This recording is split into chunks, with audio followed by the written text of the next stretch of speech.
Today it came to my mind to talk about the issue of hygiene and autism. So I found over the years there's certain things that Tristan has always absolutely despised in relation to sort of hygiene and, the general looking after yourself. So one is having his nails cut, and yeah, he's just hated it from the get-go.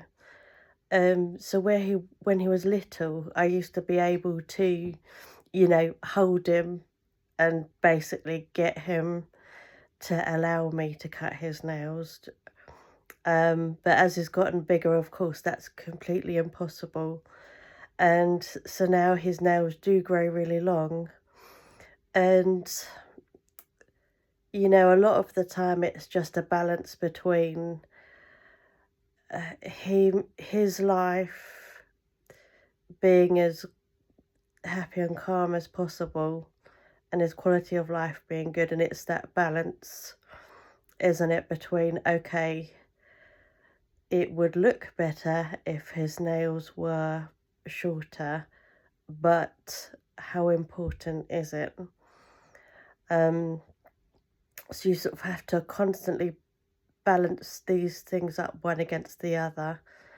So with his nails, what I tend to do is contact his school, and the school nurse can help me um, to work with Tristan on cutting his nails. So that's always a work in progress, and it's always something that,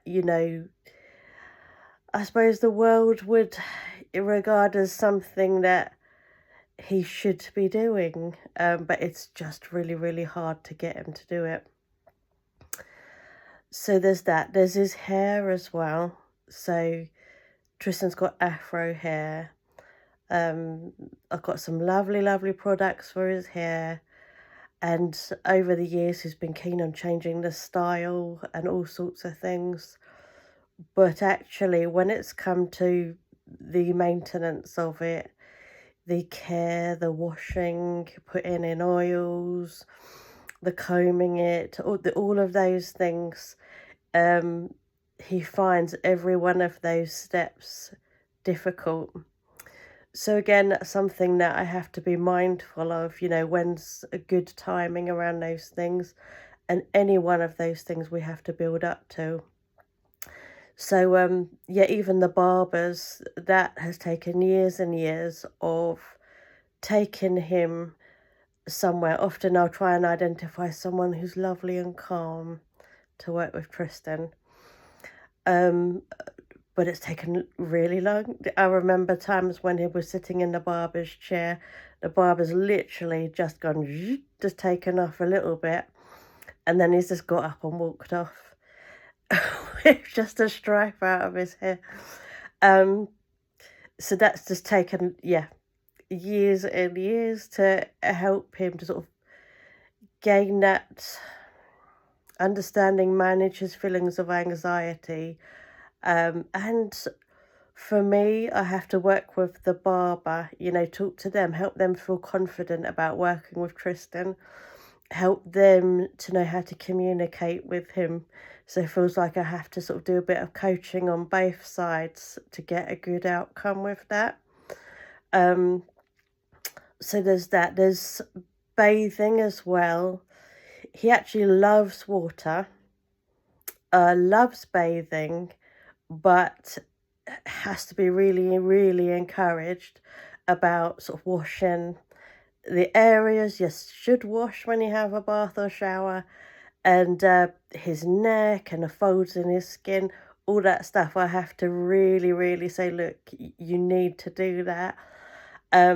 There's days where I'm more successful than others on that, and days where, if he's really not in the space for it, where I don't push it. Um, Deodorant too. He despises that. Absolutely despises deodorant. So I've tried the roll-ons, and he's okay, but he's now over 6 foot, so it's me chasing him, little me, with a stick deodorant trying to put that on. He doesn't really like the spray deodorant either.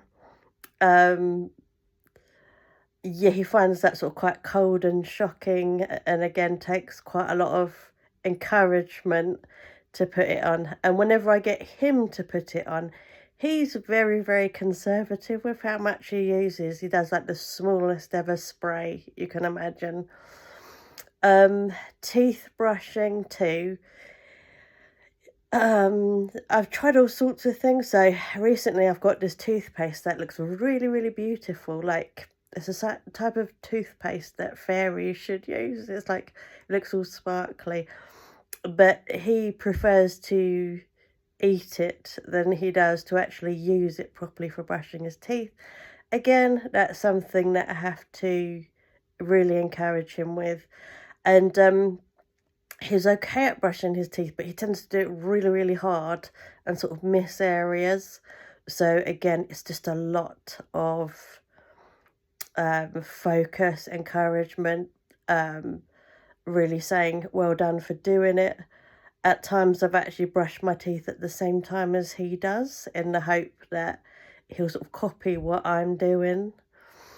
Um, yeah, so really, in all areas of hygiene, there's issues. I mean, another layer of it is his clothing. He's got preferred pants, jogging bottoms, socks, you name it. And all of those preferred items are old and horrible looking. Um, of course, I get rid of things that are really grim, but there's certain old favourites he's got, of all of these items, and that he'll return to. So again, I have to be quite vigilant about what he selects to wear, really encourage him to swap his t-shirts over and things. So yeah, he just needs a lot of attention when it comes to that.